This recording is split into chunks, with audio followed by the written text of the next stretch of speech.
창세기 50장을 이제 마지막이죠.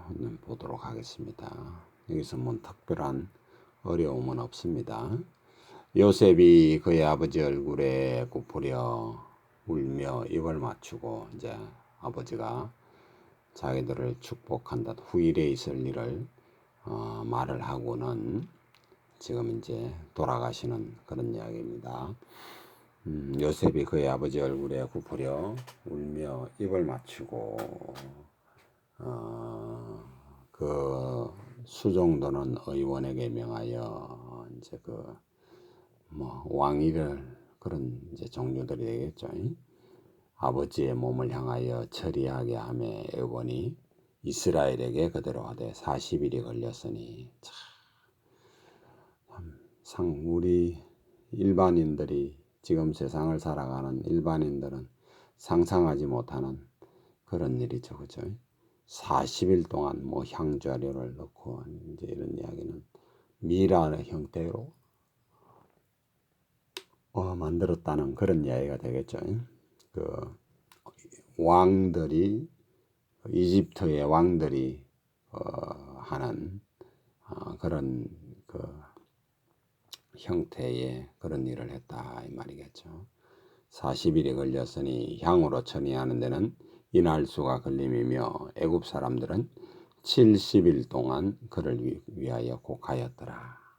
하나의 참 임금과 같은 그런 대우를 하나님께서 이제 해주시는 그런 내용 같아요. 참 그 영광이라는 것이 참 대단하죠. 곡하는 기간이 지남에 요셉이 바로의 궁에 말하여 이르되 내가 너희에게 은혜를 입었으면 원하건대 바로의 길에 아뢰기를 우리 아버지가 나로 맹세하게 하여 이르되 내가 죽거든 가나안 땅에 내가 파놓은 묘실에 나를 장사하라 하라 하였나니 나로 올라가서 아버지를 장사하게 하소서 내가 다시 오리다 하라 하였더니 바로가 이르되 그가 내게 시킨 맹세대로 올라가서 내 아버지를 장사하라 손을 집어넣고 맹세했었죠. 그죠? 이제 그대로 하나님의 말씀대로 그대로 올라가서 지금 장사를 하는 겁니다. 요셉이 자기 아버지를 장사하러 올라가니 바로의 모든 신하와 바로 궁의 원로들과 애굽 땅의 모든 원로와 요셉의 온 집과 그의 형제들과 그의 아버지의 집이 그와 함께 올라가고 그들의 어린 아이들과 양떼와 소떼만 고세한 땅에 남겼으며 병거와 기병이 요셉을 따라 올라가니 그때가 심히 컸더라. 그들이 요단강 건너편 아닷 타작마당에 이르러 거기서 크게 울고 애통하며 요셉이 아버지를 위하여 7일 동안 애곡하였더니 참 우리는 상상도 못 해보는 일입니다. 현대인들은 7일 동안 참 장사하고 울고 참 이런 것은 참 우리도 조선시대 때나 있었던 일 아닌가 싶을 그 전에는 있었는지 참 역사책을 보면 하여튼 한 달 동안 무덤에서 어떤 일을 하고 이런 이야기를 요즘도 가끔 아주 세상에 이런 일이 같은 데나 보면 그런 일이 나오는 그런 일이죠. 이러고 어떻게 살겠어요 우리가 하루하루 살아가는 이런 사람들이 7일 동안 애곡하였더니 참 놀랍기만 합니다. 저로서는 그 땅 거민 가나안 백성들이 아닷타잔 마당의 애통을 보고 이르되 이는 애굽 사람의 큰 애통이라 하였으므로 그 땅 이름을 아벨 미스라임이라 애굽 사람의 큰 애통이다 이런 뜻입니다. 하였으니 곧 요단강 건너편이더라. 야곱의 아들들이 아버지가 그들에게 명령한 대로 그를 위하여 따라 행하며 그를 가나안 땅에 메어다가 마므네 앞 막벨라 밭굴에 장사하였으니 이는 아브라함이 헷족 속 에그론에게 밭과 함께 사서 매장지로 삼은 곳이더라. 이게 막 계속 하나님께서 이것을 말씀하시죠, 그죠? 그러니까 그런 이야기가 그 당시에는 문서를 아마 제가 볼 때는 안 쓴 것 같은데 모르겠어요. 하여튼 안 쓴 것 같은데 이 하나님께서 문서를 써줘가지고 오고 오는 모든 사람들이 성경을 읽는 모든 사람들의 어떤 증거가 되잖아요. 저 가나안 땅은 하나님께서 주신 것이고 이 막벨라 굴도 하나님께서 주신 것이다. 지금 우리가 성지순례 가면 이런 데 가잖아요. 저는 못 가봤습니다만은 일단 그렇습니다. 요셉이 아버지를 장사한 후에 자기 형제와 호상꾼과 함께 애굽으로 돌아왔더라. 요셉의 형제들이 그들의 아버지가 죽었음을 보고 말하되 요셉이 혹시 우리를 미워하여 우리가 그에게 행한 모든 악을 다 갚지는 아니할까 하고. 여기서 우리가 조금 우리 현대인들도 보면 이제 부모님이 살아계실 때는 이제 가끔 다 큰 형제들도 만나잖아요, 그죠? 근데 부모님이 돌아가시고 나면 다 큰 형제들이 참 서먹서먹해서 잘 못 만나죠, 그죠? 그런 걸 보면 참 부모님이라는 그 어떤 건이 정말 하나님께서 연결해 주신 그 건이 참 위대하다 이런 것도 한번 생각해 볼 수 있습니다. 저희 집도 이제 3명의 형제인데 누님이 계시고 내 동생이 있고 저가 있는데 아마 그렇게 쉽게 만나게 될까 이런 생각도 아직은 이제 부모님이 살아계시니까 그렇는데 하여튼 특히 이제 기독교인들은 뭐라 그럽니까? 뭐 제사도 안 하고 이러니까 참 너무너무 개인주의적인 이렇게 되기가 쉽죠, 그죠? 그런 걸 생각해 보면 과연 우리가 올바로 살고 있는가 이런 것도 제가 볼 때는 올바로 못 사는 것 같아요. 저부터도 그렇게 그 넓은 마음으로 살지 못하는 그런 것을 봐요. 쉽지 않죠. 어쨌든가 하여튼 그렇습니다. 돌아가기 전에 명령하여 이르기를 너희는 이같이 요셉에게 이르라. 내 형들이 내게 악을 행하였을지라도 이제 바라건대 그들의 허물과 죄를 용서하라 하였나니 아마 형들의 눈에 보이는 거짓말인 것 같다 이렇게 보여지죠, 그죠? 그 아버지가 그렇게 말했어. 야곱이 이스라엘이 이렇게 말했을 제가 볼 때는 택이 없는 것 같아요. 근데 하여튼 요셉도 그랬는데 이게 지금 죄라고 하는 것이 일평생 이렇게 따라다니는 겁니다. 저와 여러분들이 다시 한번 이야기하지만 죄를 미워하고 하나님의 말씀을 사랑하는 그 말씀을 사랑한다는 것이 글을 읽고 뭐 이렇게 한다는 물론 그것도 그것도 필요합니다. 그거 필요 없다는 건 아니고 그 말을 사랑하여 그 말이 내 속에서 삶이 되고 생활이 되고 그게 진리가 된다는 이야기예요. 진리가 그 하나님의 말씀이 내게 진리가 되어질 때 우리 주님이 말씀하시는 것은 바로 그런 거예요. 근데 저와 여러분이 종교에 빠지면 그냥 이 글로만 남아요. 내 생활 속으로, 내 삶 속에 자리 잡지는 않고. 근데 성경의 사람들은 지금 이 창세기에 나오는 이런 분들은 글로만 남아있는 사람은 아무도 없습니다. 어쨌든가 오래 이 야곱이라는 분이 가장 오래 걸렸는데요. 어쨌든가 가장 오래 걸려서 한 17년 정도 그 하나님의 말씀이 자기 몸을 지배하고 영을 지배하고 이제 이런 삶을 사셨는데 저와 여러분이 이런 성경을 읽으면서 하나님의 말씀이 우리의 삶을 지배할 수 있도록, 그거 아니면요 별로 의미가 없습니다, 여러분들. 저는 그렇게 생각합니다.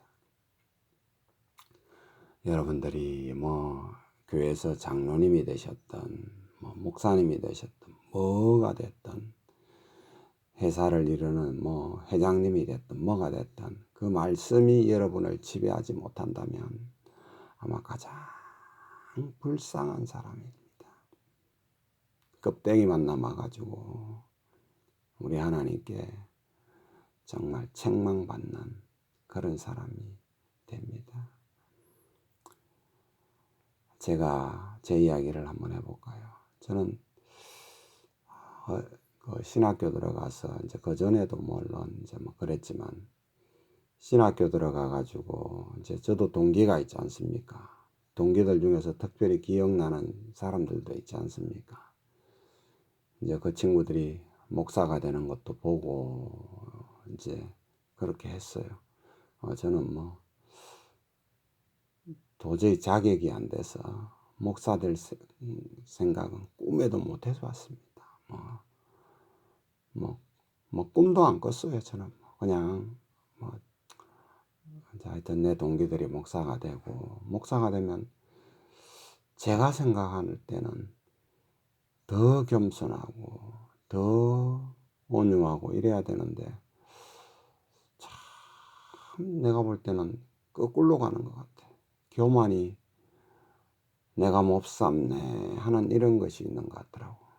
그래서 참 내가 알고 있는 성경하고는 너무 다르구나 이런 걸 내가 많이 느꼈는데, 거꾸로 가는 겁니다. 그거는요. 그렇게 가면 거꾸로 가는 거예요. 제가 볼 때는 그래요. 어쨌든가 여기까지만 하겠습니다. 더 안 나가겠습니다. 여러분들이 한번 생각을 해보세요. 여러분들이 안수집사고 장로가 만약에 되었으면 더 겸손해지고 더 하나님 앞에 돼야 되는데, 보통은 그렇게 안 되더라고. 보통은 거꾸로 가더라고요. 경건한 쪽이 더 커져야 되는데 교만한 쪽이 더 커지는 것 같고. 여기까지만 할게요. 너희가 이같이 요셉에게 이르라. 내 형들이 내게 악을 행하였을지라도 이제 바라건대 그들의 허물과 죄를 용서하라 하셨나니, 당신 아버지 하나님의 종들인 우리의 죄를 용서하소서 하며 요셉이 그들이 하는 말을 들을 때에 울었더라. 눈물이 왜 안 나겠습니까? 또 그의 형들이 친히 와서 요셉의 앞에 엎드려. 이런 게 죄입니다, 여러분들. 일평생 가는 거예요. 일평생. 엎드려 이르되 우리는 당신의 종들이니이다. 요셉이 그들에게 이르되 두려워하지 마소서. 내가 하나님을 대신하리이까. 요셉의 모습은 안 그렇잖아요. 그죠? 야곱의 모습도 돌아가실 때 안 그렇잖아요. 그죠? 저와 여러분도 빨리 교만해서 떠나야 됩니다. 하나님 앞에 자기 자신을 겸손하게 낮추어야 됩니다. 그렇지 않으면 망하는 겁니다, 여러분. 망하는 거예요. 요셉이 그들에게 이르되 두려워하지 마소서. 내가 하나님을 대신하리이까. 당신들은 나를 해하려 하였으나 하나님은 그것을 선으로 바꾸어 오늘과 같이 많은 백성의 생명을 구원하게 하시려 하셨나니, 당신들은 두려워하지 마소서. 내가 당신들과 당신들의 자녀들을 기르리이다 하고 그들을 간곡한 말로 위로하였더라. 이제 윗사람만이 할 수 있는 이야기입니다. 자, 22절. 요셉이 그의 아버지의 가족과 함께 애굽에 거주하여 110세를 살며. 자, 여기에서 우리가 한번 생각해 볼 때, 아마 이때를 여러분들이 한번 생각을 한번 해보세요.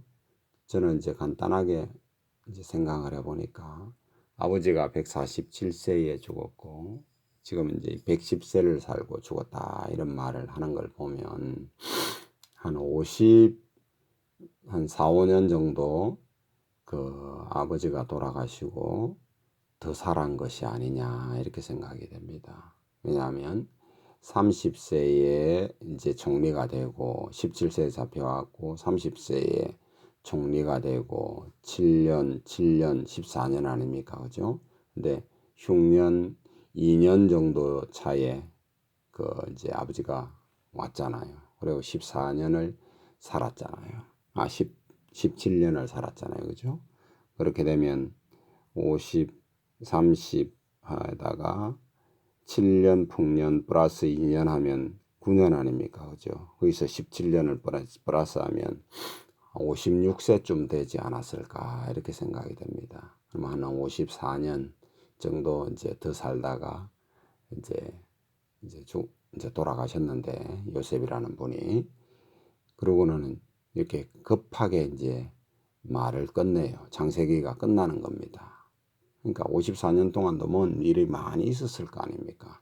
근데 그런 일은 그 하나님께서 성경에다가 기록을 하지 않습니다.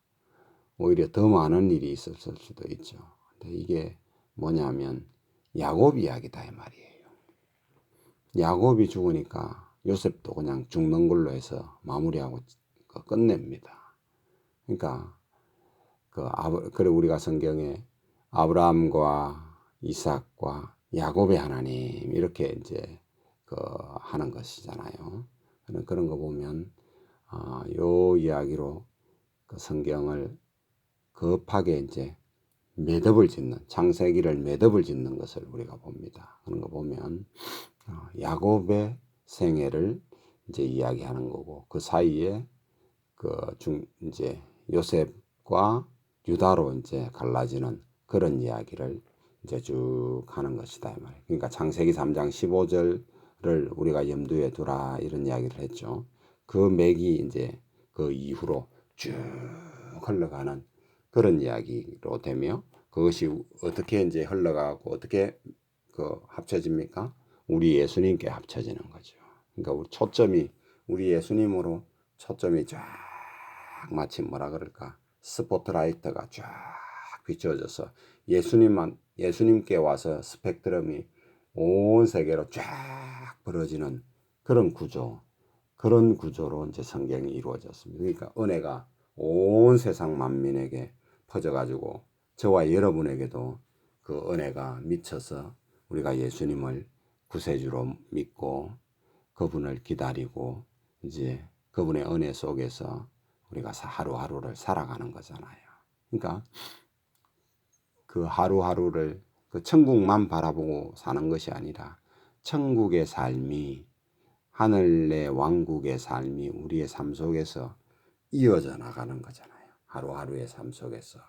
그게 이어져 나가지 않고 그냥 저 멀리 있는 천국만 바라본다. 이 말은 조금 뭐가 문제가 있는 신앙이에요. 그런 걸 한번 생각해 보시고 이분들의 삶에 보면 그 생활 속에 어우러져 있잖아요. 이게 뭐랄까 함께 하시잖아요. 함께 하시잖아요. 그 함께 하시는 하나님이 저와 여러분을 삶 속에서 드러나고 나타나는지를 여러분들이 자꾸 점검해 보셔야 돼요. 그러면 하나님께 더 기도하시고 아마 현대인 우리가 사는 시대에는 뭐 그렇게 절박한 일도 보통 없고 이러다 보니까 그렇게 하나님 앞에 막 절박하게 뭔가를 기도한다든지 뭐 저만 해도 그래요. 그렇게 뭐 절박하게 하나님께 그게 이제 성경에 보면 그 이제 요한계시록에 보면 너희가 눈이 멀었다. 너희가 부자다. 실제로 부자라 그러는데 가난하다. 가련하다. 이런 이야기가 아마 우리한테 하는 말씀이 아닌가 이렇게 생각이 됩니다. 여러분들도 한번 정말 이런 갈급함이 있고 말씀에 대한 갈급함이 있고 전도에 대한 어떤 정말 죄의식이 있고 이러는지 한번 잘 생각해 보세요. 그런 게 아마 없을 거예요. 저만 해도 별로 없어요. 거의 뭐 그런 거 없습니다. 그런 거 보면 성경에서 우리 하나님께서 우리에게 주려고 하는 것과 오늘날 기독교는 너무너무 크게 동떨어져 있는 것이 아닌가 하는, 정말 그 어떤 뭐라 그럴까, 우리가 지금 뭐 하여튼 너무 배불렀다, 너무 배부르고 등 따시다 보니까 정말 하나님의 은혜를 잊어버리고 사는 것 아니냐 하는 것을 한번 생각해 보세요. 저는 하여튼 그런 생각이 너무 많이 듭니다. 좀 너무 하나님 앞에 죄송스럽고, 너무 이런 천국 비슷한 데서 살다 보니까, 대한민국 같이 살기 좋은 이런 곳에서, 천국 비슷한 곳에서 살다 보니까 우리 하나님께 대한 감사함도 잊어버렸고 고마움도 잊어버리고, 마치 이것이 뭐 당연한 듯이 생각하고 그렇게 사는 것이 아닌가. 우리보다 한 3, 40년 전에 한 세대 위의 사람들만 해도 그렇지 않았는데 너무 지금 풍족해서 참 계시록적 상황으로 들어간다고 해도 아무 할 말이 없는 하나님 앞에 지금 그런 상황입니다. 제 눈에는 그렇게 보여요.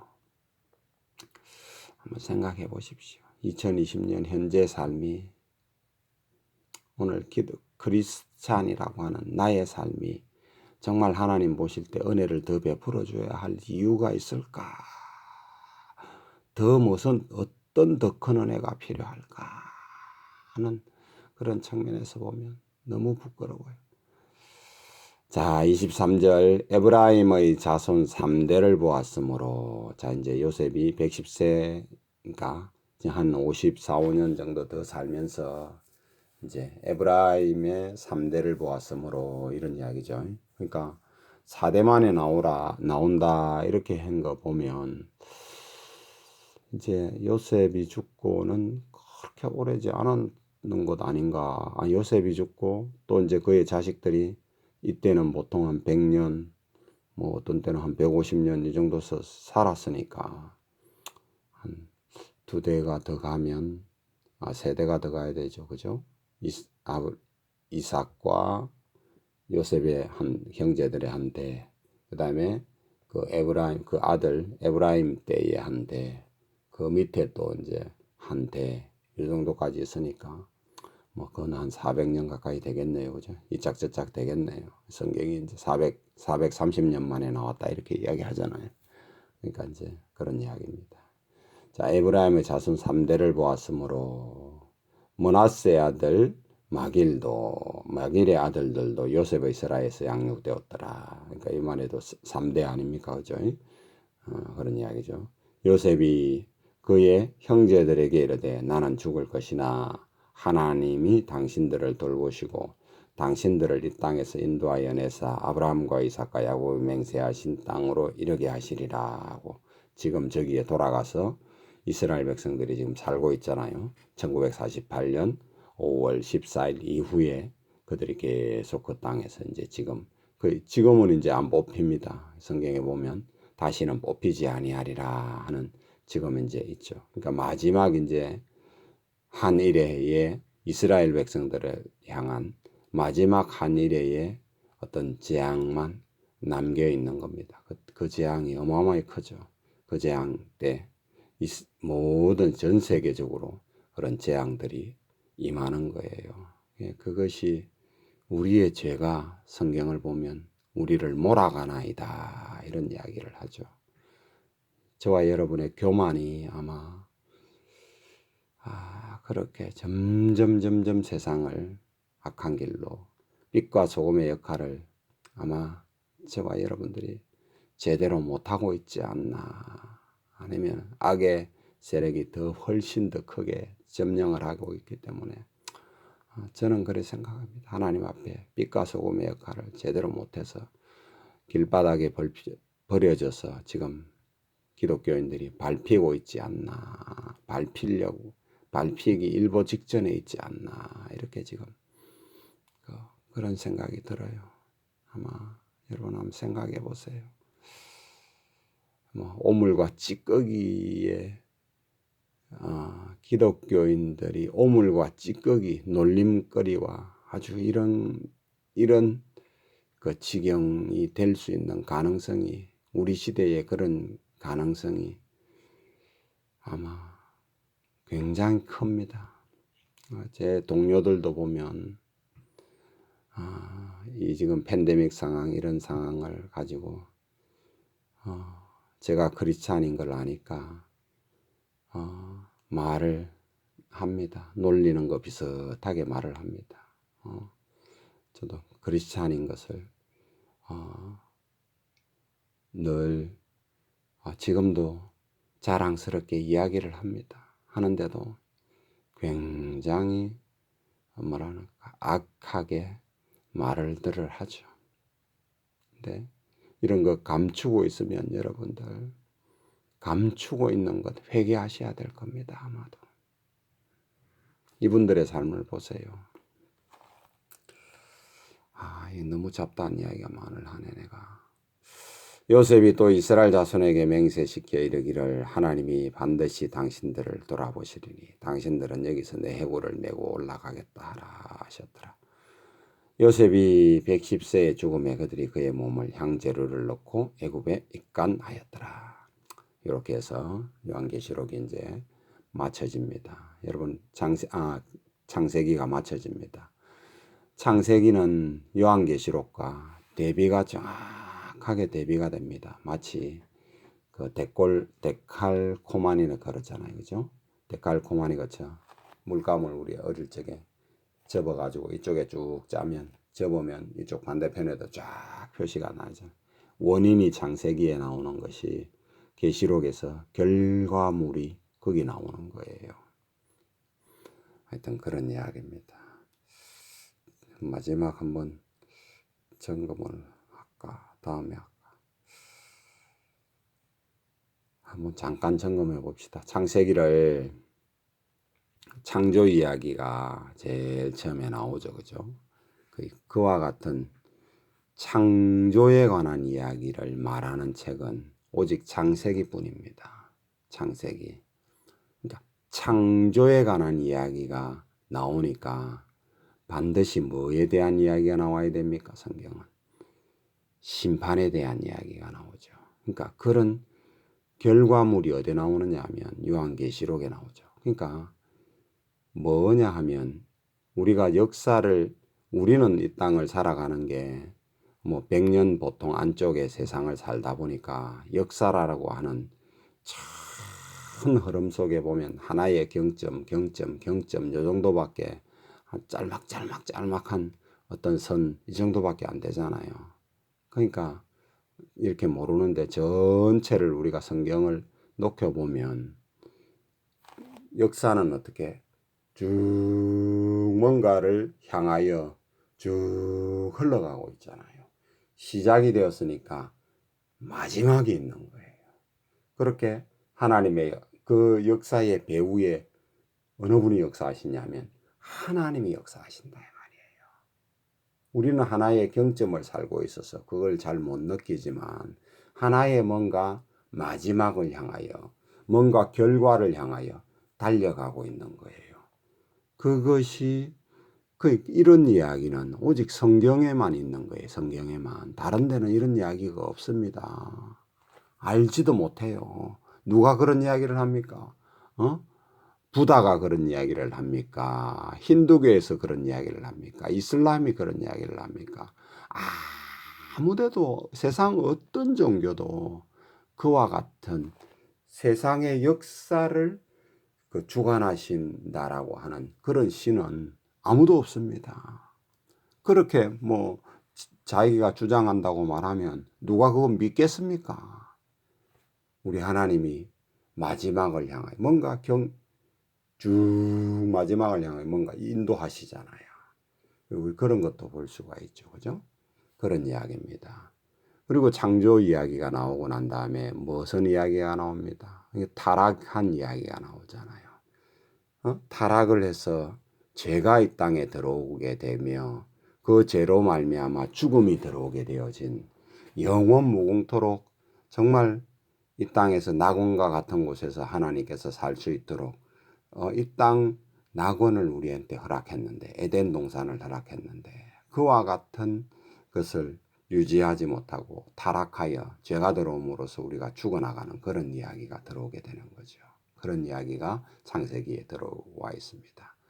그리고 그 다음에 일어나는 이야기가 뭡니까? 죄가 점점 커지더만은 노아 홍수 이야기로 인해서 온 세상을 물로 멸망시키는 그런 이야기가 창조되고 나서 한 1000년 정도 있으니까 그만큼 죄가 막 번성해지더만은 이제 그런 이야기입니다. 마지막 때는 뭘로 심판한다는 이야기예요?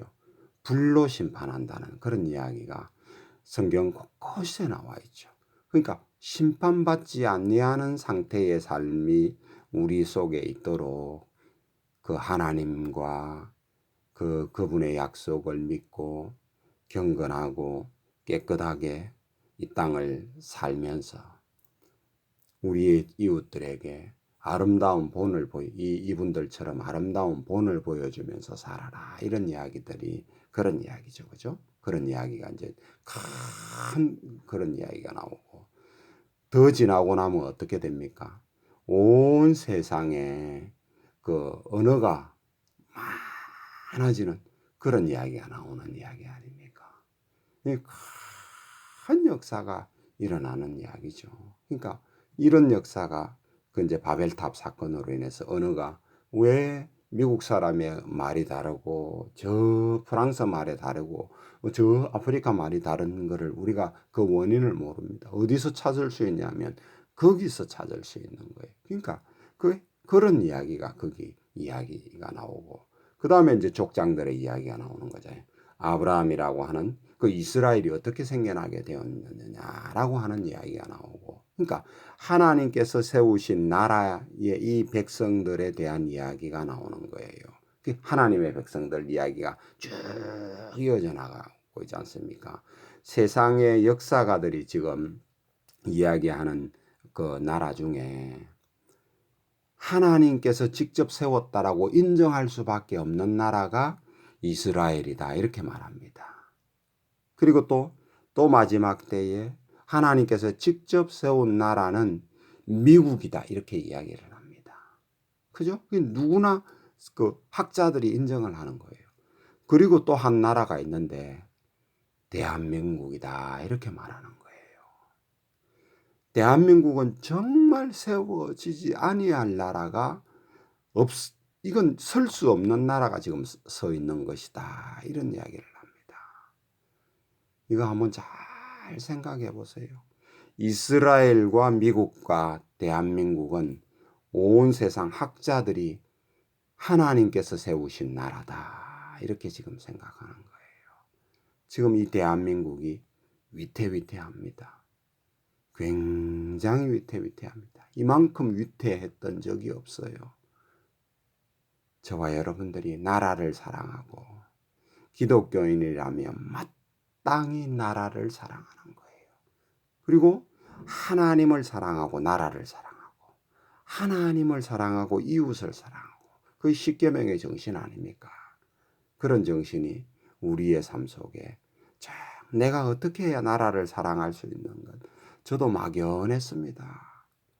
근데 성경을 보니까 정말 나라를 사랑하는 것이 뭐다라고 하는 것이 저와 여러분에게 있는데, 여러분도 한번 잘 생각해 보세요. 오늘 이걸로 창세기를 강의를 마치도록 하겠습니다.